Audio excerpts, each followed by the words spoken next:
kommer Toten amatør, men det visste vel du. Bruker ikke lyverskåp, sånn som Martin Syverud. Terje jabber på Mjøsa, og gjedde på Eilandsfjord. Nå altså for det meste av dekket skrudd fast, så mens luken er så klart ikke skrudd fast. De skal da festes med hengsler. Så da har jeg kjøpt slike pianohengsler. Så de skal da dyttes ned. Ja, jeg har det litt tight, så jeg må nok trimme litt hår. Men skal vi se.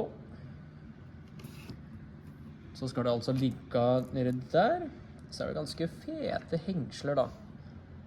Så det gjenstår egentlig bare å kappe og tilpasse hengsler riktig, slik at man får åpne luken. Det som er viktig når man kjøper pianohengsler, er at hengslen er rustfrie. Samtidig er det viktig at hengslen passer platen, og siden platen er 12 mm tjukke, så bør ikke hengslen være bredere enn at de stikker på nedsiden av platen. Det gikk fint uten boring opp. Skruen som jeg bruker er tynne, rustfrie, forsenka skruer. Og grunnen til at det er lurt å bruke forsenka er at de ligger da flatt med hengselen, slik at du får åpne og lukka hengselen helt da.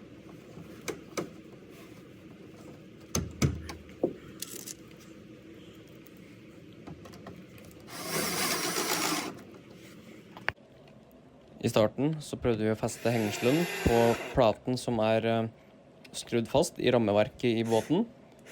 Men når vi da begynte å skulle feste luken, så oppdaget vi at det var veldig dårlig plass til å skru med drill. Så da fant vi at da er det mye lettere å starte med hengselen på luken, og så etter hvert feste dem til platen som er skrudd fast i båten.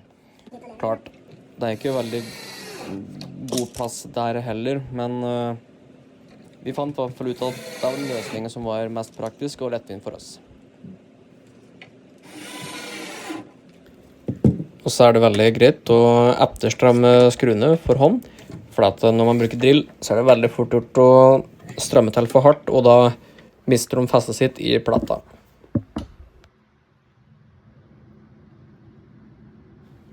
Når man har laget luken, så har man jo skjært og tilpasset dem, sånn at de er så trange som mulig. Og så etter man får på både hengsler, så ble noen av luken bitte litt for trange, sånn at det er vanskelig å få at luken godt. Og da er det ganske kjekt å kunne bruke barbermaskin da. For håret på teppen, de utgjør faktisk noen millimeter, og ved å barbere bort flere av kantene på platen gjør at den får litt bedre plass da, til å få lukket luken og lagt på hengsler. Da er det over til å feste gassfjæren.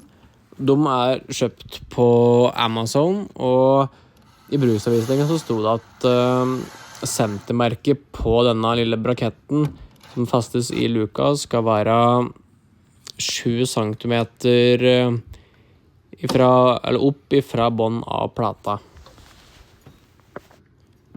Da kan det være greit å bruke enten vinkeljern, eller så funker det også helt utmerket å bruke øvemål for å se om luka står 90 grader. For når luka er 90 grader, så er det ganske lettvint å montere fast den andre del av braketten som fastes inni selve luka. For den er med på å holde gassfjæra tilbakesatt. Samtidig så må ikke luka gå opp 90 grader, men for min egen del så synes jeg det funker egentlig ganske greit, for jeg bruker jo å ha med meg ganske store sekker eller bagger med ulike baits, så da er det greit at luka i hvert fall går høyt nok opp, så at man slipper å drive og knote med å ta inn og ut sekker og bager da. Få se om lokket satt. Fy flate.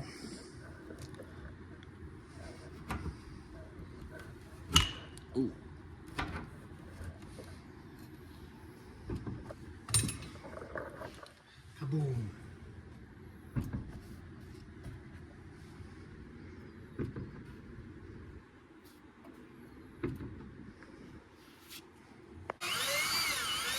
Så det over til siste delen, og det jo her man virkelig kan fucke det opp og kødde til.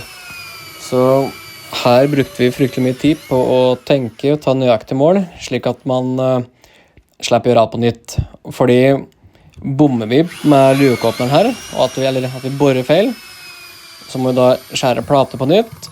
Man må olje, man må pusse, man må tappelegge, ha på hengsler og feste gassfjær på nytt, og det noe vi ikke ønsker, så derfor var vi veldig nøye på å få det til helt riktig.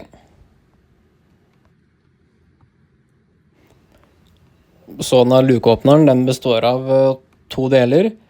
Den ene del jo på en måte den flikken på, eller bøyla på selve åpneren, som gjør at du klarer å dra opp luka, mens den svarte delen, som vi driver og skrur fast her, den som holder at selve åpneren i plata. Så den fastes da med 2 skruer på undersida.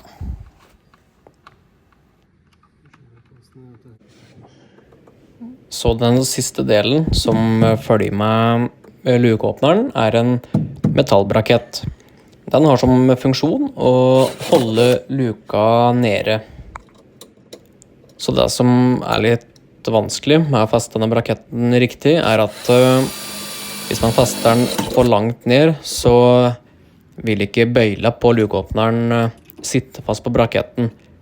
Så derfor det veldig lurt å feste braketten, eller feste skruen på braketten midt på, slik at den har muligheten til å både feste, eller kan justere både høyre opp eller lenger ned.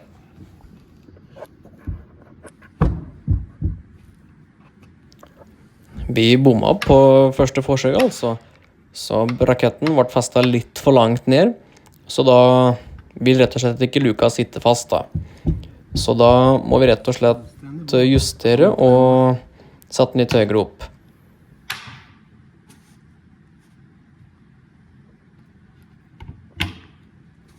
Så nå har vi fått tatt den litt lenger opp, og da hører den klikkelyden, og da betyr det at luka sitter fast da. Så det ble meget, meget bra.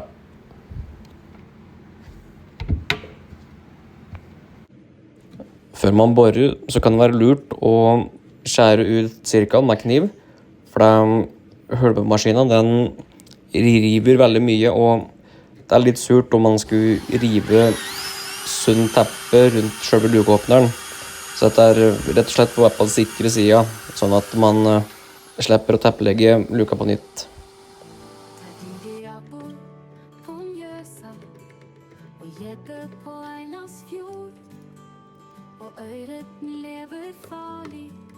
Uansett hvor den bor. Reiser rundt i Norge, mellom fjell og fjord. Fisken som vi får der, den megastor. Skater som omdagslopp, og lange som lang.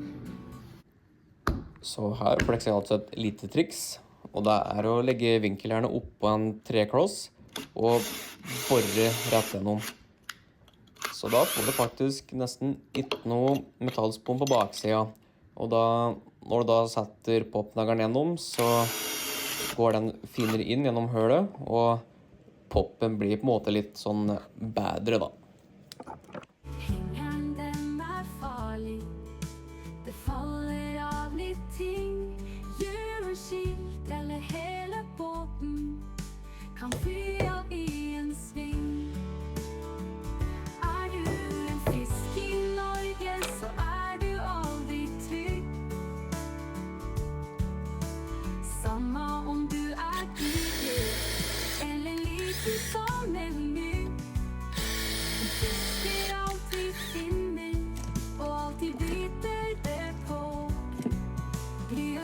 Om fjæsingstikk i en lille tå. Hvis du vil ha fisk, så hør nøye etter nå. Med ditt tur på Eina bør alltid være på. Får du ikke fisk da, så ikke gitt å klar. Du klarer ikke å matche Toten og mat til fiskelag. Får vi se da, men det går ned på. Det hørtes ikke aller verst ut altså.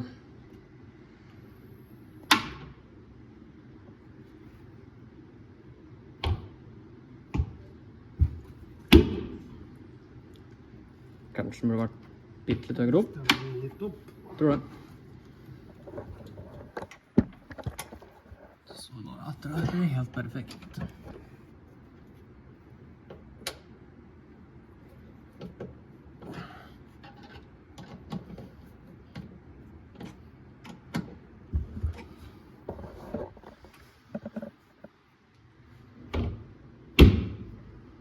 Dæven.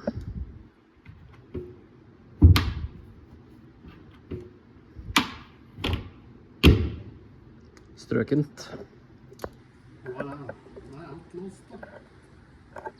Jajamän. Hvis du vil ha fisk,